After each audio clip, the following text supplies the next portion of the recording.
Though most eyes in the United States continue to be on Mar-a-Lago or the Trump Tower in New York City, understandably so, since there's a lot of things are going to be changing in the United States and therefore around the world once President Trump takes office this coming January. There are still things going on around the world, and the war in Russia-Ukraine has not stopped or even slowed down, though it has moved off the front page headlines to many of the people here, but not all of them. As you can see on the screen right there, both Zelensky and Sursky, the commanding general of the Ukrainian forces, have said that they are currently staving off 50,000 troops of Russian troops, and that now includes allegedly 10,000 North Korean troops in the Kursk region as Russia continues to move to close that off. Now, we've been talking about this really since August 6th when the incursion first happened. We pointed out that militarily, this was an unimportant part of Russia. It posed no strategic or even operational problems for Russia. It didn't have any key military targets. And it was just going to be a huge waste of resources and a diversion of desperately needed aid elsewhere. Personnel, especially trained personnel, equipment. Reportedly, well over 1,000 pieces of military equipment have been destroyed in there, and various reports from anywhere from 10 to 20,000 Ukrainian casualties. Of course, it's impossible to validate any of those, but that is continuing to go on. And now then, one wonders if the Ukrainian side is not finally coming to grips with it, and they're setting the stage for a withdrawal. Because now then they're putting this big number out there, and it's unclear whether this number is actually accurate or not, but it seems that they're trying to hype up how big of a deal it is, especially with the North Korean soldiers themselves being officially part of it, to paint the picture that, well, it's just too much for us. We may have to withdraw. Now, that's something that should have been done probably before the month of August was out, when it was clear that the initial objectives, actually all of the objectives, not just the initial ones for the Ukraine side, were a complete failure. They didn't accomplish any of the things that they wanted to. They didn't get as deep as they wanted. They didn't even come close to threatening the nuclear power plant that was in the region, which was always going to be way too far for the troops that they had. And then the other big thing was that they wanted it to cause Putin to have to withdraw troops from the Eastern Front, where they were making progress, to cut off this issue with the Kursk area, and that never happened. We've also pointed out to you before that the Russian side did not take this threat very seriously, and they were not that concerned about it. Immediately, within just days, they put up a big, large perimeter around it that prevented any further penetration, and then started methodically destroying all the troops that were in it, causing extraordinary numbers of damages, continuing to keep open this gaping wound that required Ukraine to continue to put reinforcements in there, to send badly needed resources, et cetera. So this turned out to be a huge albatross around the neck of the Ukrainian side, one of their own making. And now, Gary, if you could throw that map up from the Institute for the Study of War. Again, I have my normal caveat that the ISW is terrible with analysis, but really good map making. And this one here shows what you see in the blue area in the center there. That's the territory that the Ukraine side still has. And as you see, the walls are literally closing in everywhere. And a particular damage up in the top, you can see this red area where there's like a finger kind of going into the middle. And then in the very top upper right-hand corner, you see another red finger moving in, and it's potentially going to cut off the last avenue of escape for all of the Ukrainian troops in that top portion. So they've nearly completely cut that off. And then it's literally just a matter of time before they push the rest of them out. And it just doesn't make any sense at all for the Ukraine side to keep this open. So I truly do hope that this is Sursky and Zelensky trying to lay the public relations foundation for withdrawing their troops out. It's not going to change the outcome of the war. It's already sealed, but it can save some of their troops. And even if they just wanted to put them onto some of the other fronts, I mean, that would at least slow down the Russians in some places. But having them up there is nothing but a death warrant for it, because there's nothing to accomplish. And it's just, frankly, strategic malpractice to keep the thing open any longer. And I certainly hope that they move them out there. But that was always a dead man walking operation for the Ukraine side. And now it looks like we're probably getting close to the end game on that portion of the front. Now, speaking of the North Koreans, there's also recent news in that as well. Yesterday, President Vladimir Putin signed a deal with North Korea actually solidifying their military alliance. There has been, and this is actually now a month or so old, actually almost two. As of August, there were reports that up to 13,000 military transportation, those big military vans you see on shipping containers, those really big corrugated steel things. 13,000 of those have gone from North Korea to Russia since they began their military support. And now it is officially a military pact, which requires both of them to come to the aid of the other in case either is attacked with, it's unspecified exactly what that would mean, other than it would be an immediate response.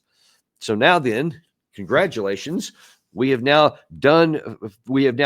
provided the impetus for Russia and North Korea to actually have a military alliance that did not exist before we went engaged in this war beginning in February 2022. Now, some may say, oh, well, that's not our fault. We didn't invade. It was Russia that invaded. Fair enough. And that is accurate. It was Russia that invaded in February 2022, but it was not without provocation and actions from both Ukraine as well as the United States that led up to that.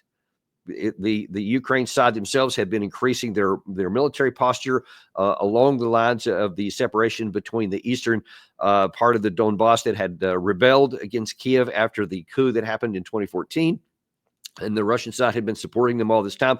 But then I think it was May or April of 2021, Zelensky signed a public law that said that the Ukraine side would seek to return the Donbass to Kiev's control using force if necessary. And it was like literally days or a couple of weeks later that Russia began its buildup on the force. And then that turned into a meeting where President Biden met with Putin, and Putin allegedly told him at that meeting that if you continued on to put NATO into Ukraine, there was going to be war. Biden said, yeah, whatever, we're going to do what we want to do.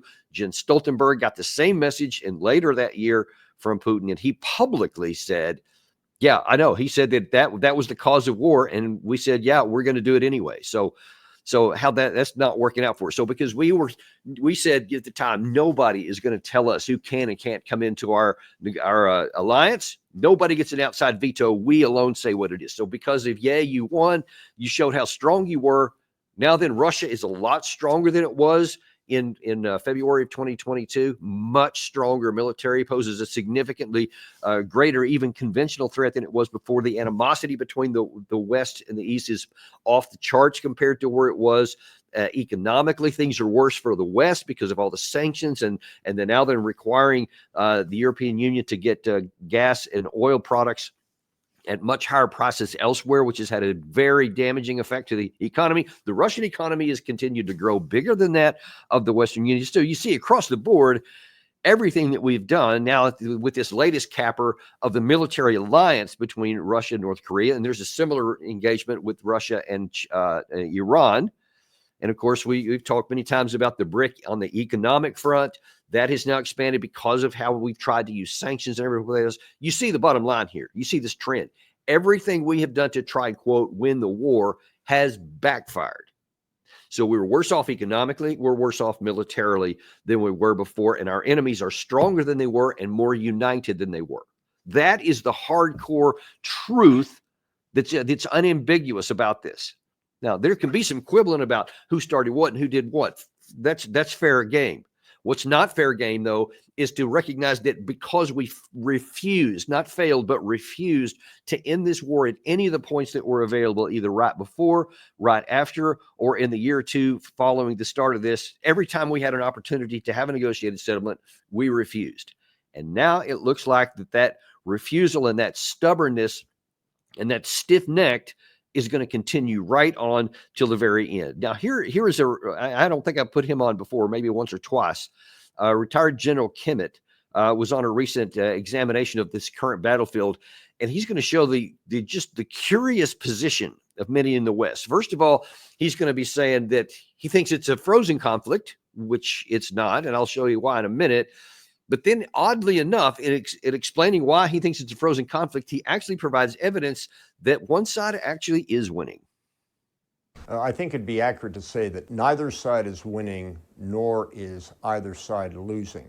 But if you talk about the ability to replace those forces, it is clear that the Ukrainians are losing capability at a faster rate than the Russians are losing capability. What, what does that even mean? For someone who's a retired general, and he was actually a high-ranking official, if I'm not mistaken, in the Department of Defense, Undersecretary of Defense for something I can't recall, but he had some title. And he's sitting there telling the camera straight up, neither side is winning or losing, but one side is losing. And they don't have enough personnel. They don't have enough ammunition. They don't have enough weapons. Of course, they have virtually no air power, very insufficient amounts of air defense. I mean, upon what basis does he make that? Does he make that claim that there's no one winning or losing? And then you yourself make the case that even if it was only in the personnel category, and of course there are many others, but you see, you can't fight a war of attrition when one side is heavily lopsided in the amount of personnel, especially trained personnel, than the other side. It's an absolute inevitability that the other side's going to win. But that's even really going forward here. Now, Gary, if you could throw that chart up there, we've had a couple of times from the New York Times showing how, I think since November 2022. So now 2 full years, you see the red on this top of this graph is territory gained by the Russians, and the blue on the bottom is territory retaken by the Ukraine side. Now you see they had some success in 2022, and then with their 2023 offensive, they had a bunch more at the outset, but then you see that petered away before the summer was even fully out, and since that time, it has been nothing but nonstop territorial acquisition. And that last one there was I think 164, if I'm not mistaken, square kilometers of territory in the month of October alone. And that pace has continued on. And in fact, it's probably accelerated. Once we get the full details for the month of this month here of November, we're probably going to find that that trend on that graph continues on. So whether you're talking about personnel, whether you're talking about territory lost, there is just no question that one side is losing the war and one side is definitely winning. So one would have to wonder then, why would you want to continue fighting a war that is effectively already lost, and daily the truth and the reality of that loss is egregiously displayed on the battlefield and destroyed lives and cities? Why would you want to keep going it on? Now, I'm going to show you something that this is from American side. Here's something from a Kiev media site. It's Kiev Independent. They put together a report that very frankly talked about the situation, specifically talking about the manpower here. Now, I'm going to have to read this because the English is underneath. They had music on this, and we can't put that on the show without it possibly getting us demonetized and having some other problems. So I'm going to put this on here because it was too important to leave off. Gary, if you can throw that video up. This is what the reporter says. Full-scale war has left the fact that much of Russia's success continues due to its overwhelming numbers of advantage in both manpower, ammunition, and equipment. Leveraging these advantages, Russian forces continue to refine the practice of targeting weak points in the Ukrainian lines manned by poorly trained, poorly equipped, or simply more exhausted brigades. In doing so, they can advance forward in sectors with less resistance, eventually outflanking and compromising the positions held by more combat-effective brigades. So you see that he's laying it out there. This is a Kiev guy, definitely for the Kiev side, definitely against the Russian side, but he is finally just saying, this is the truth of it. Whether you're talking personnel, equipment, ammunition, we just don't have it. The Russian sides have every bit of that, and they're continuing to move forward. Now, you would think that any rational person, the next thing we would show would be, okay, the Ukrainians recognize this, and so now, especially with Trump coming in, golden opportunity to say, let's have a negotiated settlement. But instead, we have President Volodymyr Zelensky coming on and saying, I'm really not sure what he's saying. Here, watch this and make the assessment for yourself. Наша вдячність кожному партнеру у світі, всім політичним та громадським лідерам, які дбають про те, щоб справжня дипломатія спрацювала. Ми абсолютно чітко розуміємо, без сили дипломатія немає перспективи, але і без чіткого розуміння дипломатичних цілей зброя всю роботу не зробить. Саме тому сила і дипломатія повинні працювати разом. І тільки так, щоб мир став надійним, і щоб не було повторення такої війни. І це реально. Now, it sounds like, I mean, number one, that is one of the first times that I remember him since the second month of war ever saying anything that says, yeah, diplomacy is needed here. And you can't just do it with weapons. That's one of the first times that he has at least publicly admitted, well, we can't win this war on the battlefield. So we're going to have to go to diplomacy.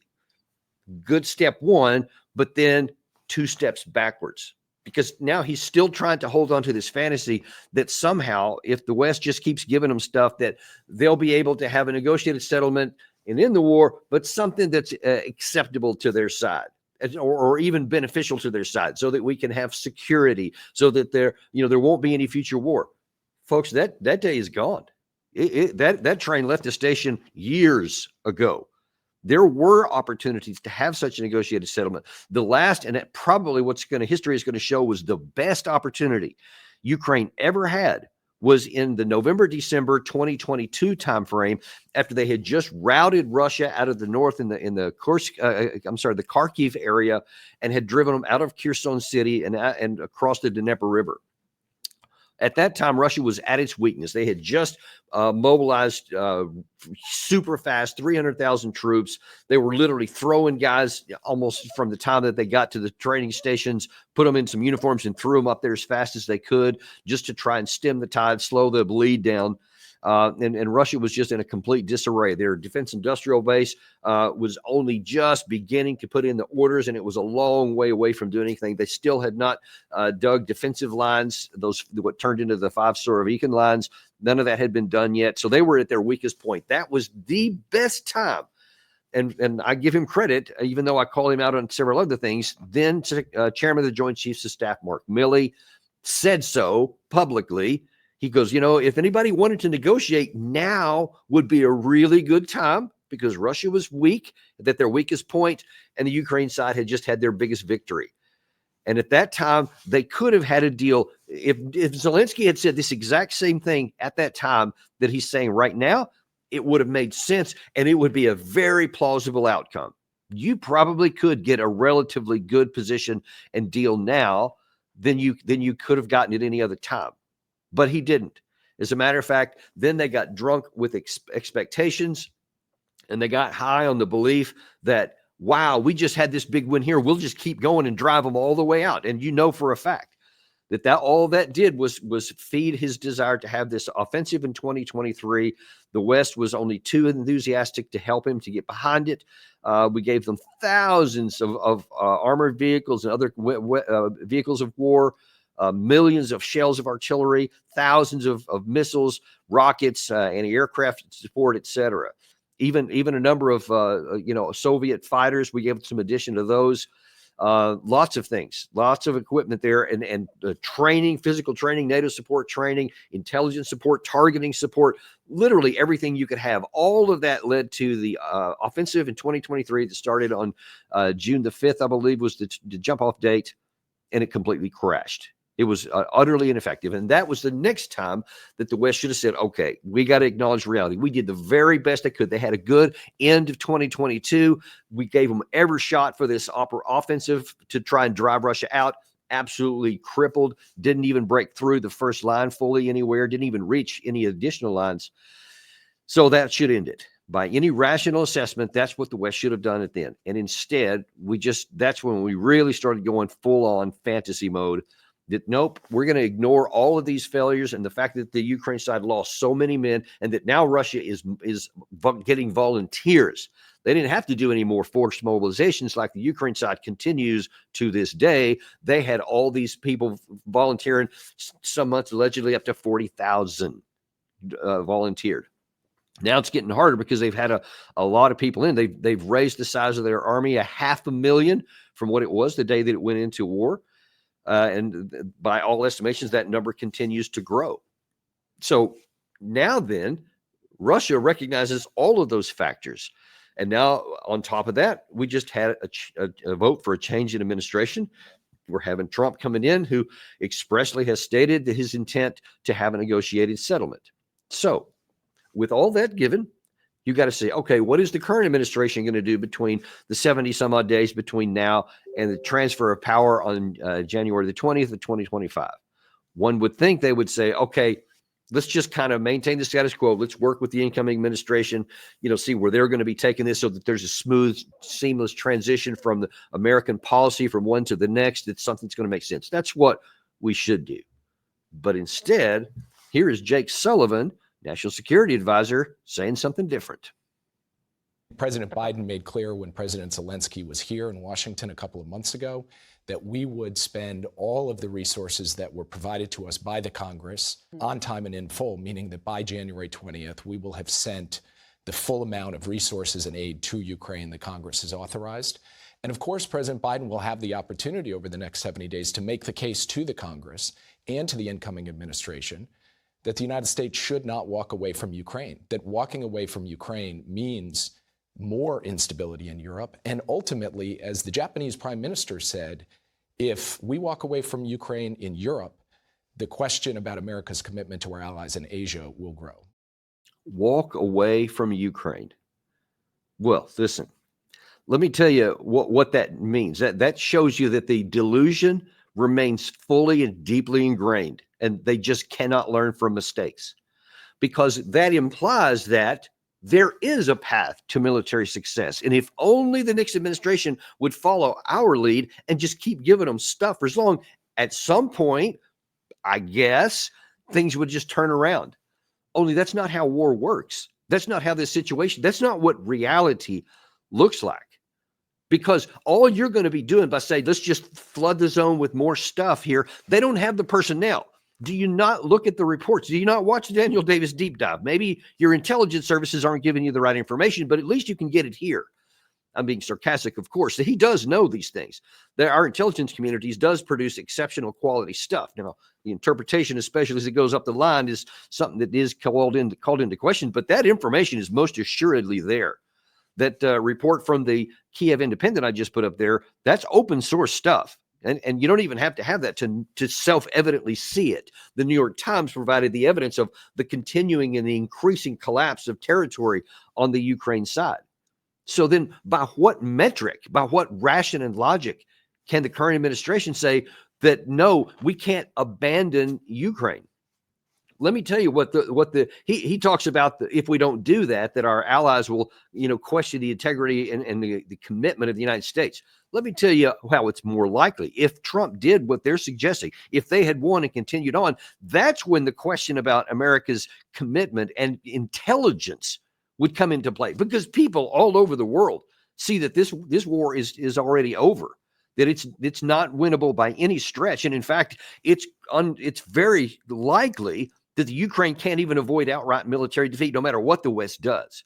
So the only rational course is to have a negotiated settlement to get the best terms you can, and they're not going to be very good. But that's what rationale would understand.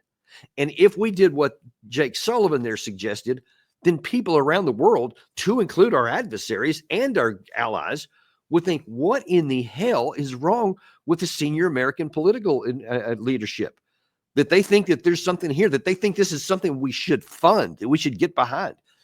I mean, it makes no sense at all. And you've certainly heard the likes of Viktor Orban or Fico out of Slovakia or Erdogan out of Turkey. There's a lot of people who are asking those questions. And I think those questions are only going to grow now. But they may be tempered at the moment because by all evidence, President Trump is getting ready to come in and he is going to bring some sanity to this.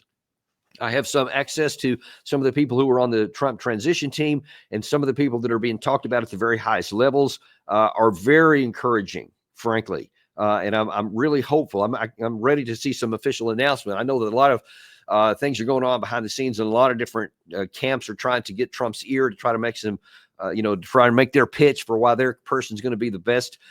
So we'll see how that comes out. But at least a lot of the names I'm hearing is very optimistic and makes me think that he's going to actually do some of the things he said, especially when it comes to the Russia-Ukraine war.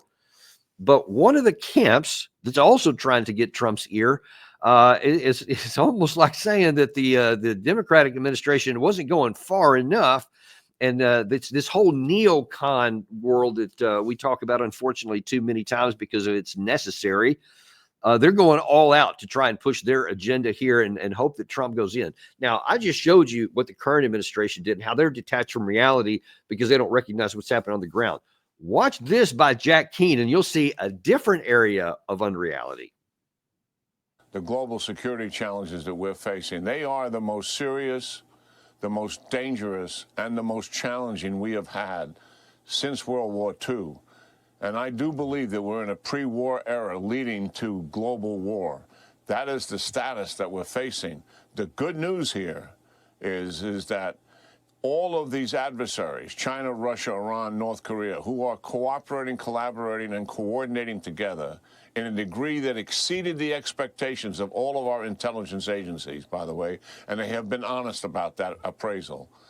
The fact of the matter is they have to reassess, Mark, based on this election that's taken place, because they have been acting so aggressively, so assertively, because they believe that our leadership in the United States is weak, that we've lost the political will to confront them, much less go and fight them.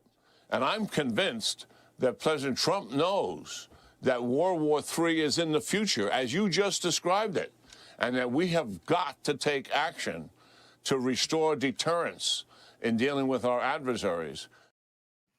It boggles the mind, the logic that these folks try to apply. Now, I just painted you a very clear picture of why all of these folks, China, Russia, North Korea, Iran, why they have been moving together, and our actions have been compelling them because they don't have any other alternative, because we take nothing but provocative actions in every theater. We don't talk as much about the Indo-Pacific, but that probably will change. We'll probably start doing more of that because that is a sore spot as well. And some of the last 4 years, we've been taking some really bad actions in there that have undermined our security and actually given more and more incentive for these folks to come together.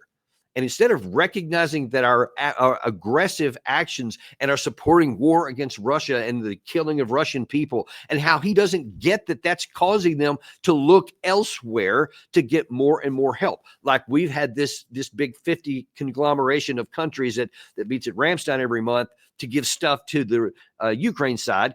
They're doing the same thing on the other side, reaching out to folks that are providing a lot of support on their side.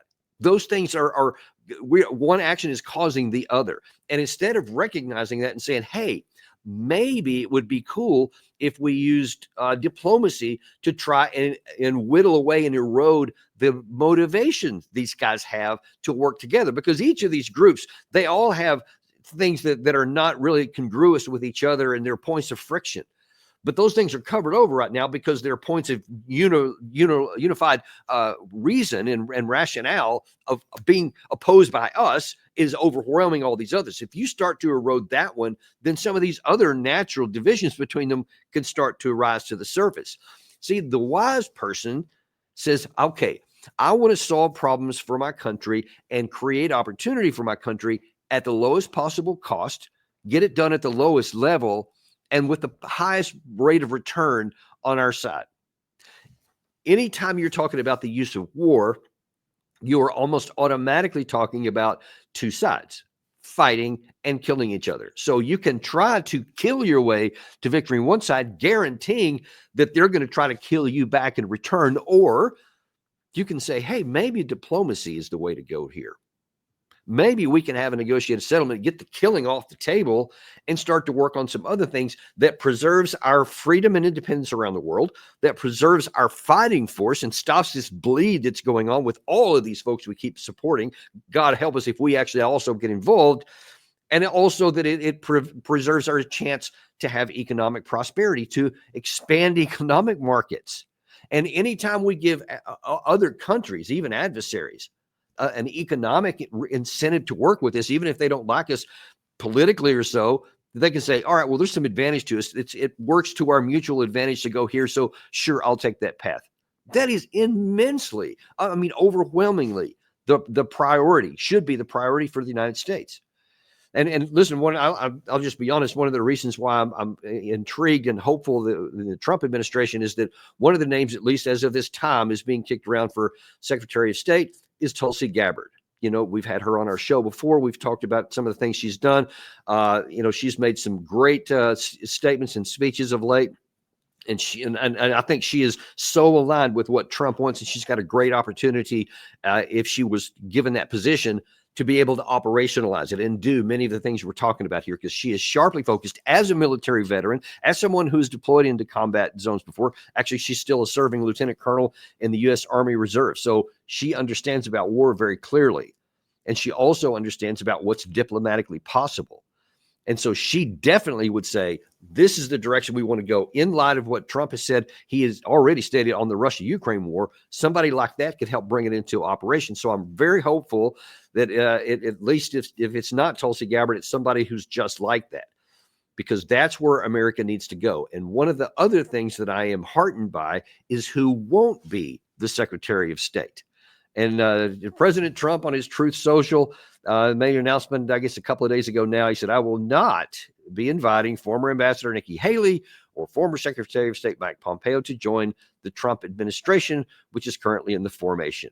Then he goes on to say he really enjoyed them. Both of them have said in statements that come after they're trying to, I guess, not alienate Trump and maybe hopeful for something later. But they said, well, we've enjoyed our time working together. But you see birds of a feather right there. I mean, they really are the war couple there, and they're even color coordinated in that picture there. But that's such an iconic photo there, because nobody loves war more than these two here. We showed something that Mike Pompeo said I think it was less than 2 weeks ago, and I was just egregious and beside myself of how does he call himself a diplomat? And yet he's like eschewing any kind of diplomacy and just outright advocating for war. He sounded more like the Minister of War than a Secretary of State. And of course, Nikki Haley didn't ever meet a war she didn't like. And, and she was the U.S. ambassador to the UN. I mean, every bit as bad as John Bolton, which, makes it more difficult our job internationally when, we want to try to have diplomatic relations where people work with us, where we give people a reason to want to support us, to where we look for win-win opportunities and not just this coercive, in-your-face kind of you're with me or against me. You either do what I say or we're going to bomb you. That kind of mentality that doesn't win friends. That sometimes that gets unwilling coercion and acquiescence in certain ways, but only to the absolute minimum that's required. And they won't put any extra effort in it. It makes so much more sense if we can say, hey, it's going to be a new era, a new day. And we're now looking for win-win situations. We're now looking to expand our influence where people want to work with us. Imagine that. Wouldn't that be a pleasant change? We'll wait to see how all this comes out once President Trump has announced his national security team and all of his key leaders once he takes office, and then we get a chance to finally see what kind of actions President Trump is going to take.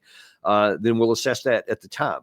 But at least there is a genuine opportunity and opening here that there could be a big difference. Now, I will say in closing here, specifically about the Russia-Ukraine war, the situation is going to be more difficult, I think, than President Trump may realize, because Putin has his own domestic issues at stake here. And it's not commonly understood in the West, but there is a war hawk kind of version over there, a neocon type pressure there on his Politburo and some of his senior advisors. Putin is always characterized as being a dictator and all this kind of stuff, but it's actually not quite that way. He is the president of the state, but there are other entities and power industries, power centers that actually have influence, and he does have to listen to some of those, unlike what many think. And there is a significant move there that says, hey, forget about the West. We remember what happened when they said they would never come an inch, to the east. They would never put any troops in the former Warsaw Pact countries when NATO expanded it, and they did. They said they wouldn't do this, and they did, and all this kind of stuff. They say, yeah, we remember the Minsk agreements when you promised and signed your name that would solve the Ukraine situation in 2015. And they say that was abandoned. And then a lot of these deals that have been negotiated, arms limitations treaties and several other kind of things that have been abrogated since. These people are saying you can't trust America. You can't believe what they say because they'll go back on it the minute that it doesn't suit them. And that's part of the baggage that we're going to have to deal with. And so depending on how influential those folks are with Putin, he may say, I hear you, President Trump. I'd like to make a deal with you, but here's the terms, and they're pretty harsh. And it may be even more territory than the current line of contact. So right now, people are thinking freeze the war on its current lines, then have a ceasefire, maybe an armistice, and then over time kind of negotiated. But the problem is Russia may not be willing to do that. They may be willing to say, hey, listen, if you give me this extra territory where even right now we don't all possess, especially in the Zaporizhia and the Kherson oblasts, which Russia annexed in 2022, but they don't occupy all of it. But Putin may say, at a minimum, you're going to have to abandon all of that territory, withdraw all your forces, and then we might talk about that being a lot, or even want more.